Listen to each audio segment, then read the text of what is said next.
Good day, Lightsaber Addicts. Today, we're going to talk about 10 interesting facts on Obi-Wan's love interests, Duchess Satine. Don't forget to subscribe to get all our latest videos. So now, let's get into this. Number 1.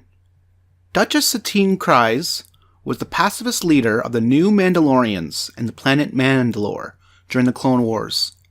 She had a sister, Bo-Katan, and at least one other sibling. She also had a nephew named Corky. She was born on the Outer Rim world of Kalevala. Number 2. Sometime prior to the blockade of Naboo, Satine became the Duchess of Mandalore, and she rapidly aligned her government with the ideals of the new Mandalorian movement. Number 3. Eventually, an insurgency developed against Satine's rule, leading to a civil war for control of Mandalore. The conflict grew so large that it eventually required the intervention of the Jedi Order. The Jedi Council sent Jedi Master Qui-Gon Jinn and his apprentice Obi-Wan Kenobi to Mandalore to protect the young Duchess from her enemies. During this time, Satine and Obi-Wan began to develop feelings for one another. Number 4. Obi-Wan's commitment to the Order ended their relationship, and he left to continue his Jedi training despite his feelings for her.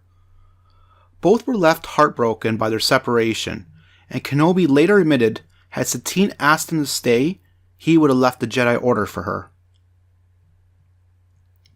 Number 5. After Kenobi and Jinn left Mandalore, Satine gradually rebuilt following damages caused by the war. The considerable number of deaths had left Satine with a fierce hatred of violence, and she became a staunch pacifist. She reformed her government with several ministers, a cabinet which was led by a prime minister. Number 6. Under her rule, Mandalore prospered and turned into a modern and peaceful society. However, Satine's reforms were actively opposed by a group of conservatives known as Death Watch, which formed from the last remaining insurgents of the Civil War. Number 7. She was so devoted to her ideals that she was willing to die for them, and she opposed Mandalore's entry into the Clone Wars, advocating a position of neutrality. Despite her commitments to peace, Satine always carried a deactivator with her, claiming that her pacifist views didn't stop her from defending herself. Number 8. Satine was a strong-willed and gifted politician, shown as she held her own in the Senate. She was gifted at public speaking and showed strength in her field of analyzing her surroundings. Though she greatly disliked the idea of violence, she could fight very well, as she fought off Death Watch soldier in a matter of seconds.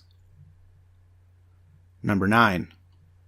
When the Clone Wars erupted between the Republic and the Confederacy of Independent Systems, many worlds were forced to choose sides. However, Satine made sure that Mandalore was neutral and continued to prosper. She was then named Regent of the Council of Neutral Systems, an organization of 1,500 star systems who wished to stay out of the conflict. Number 10. Satine and Kenobi were brought both to Maul, who is now ruler of Mandalore. Maul taunted the two heroes and finally got his revenge on Obi-Wan by force choking Satine and then impaling her with the dark saber. As she died, Satine confessed her undying love for her Jedi Master, saying, "Remember, my dear Obi-Wan, I loved you always.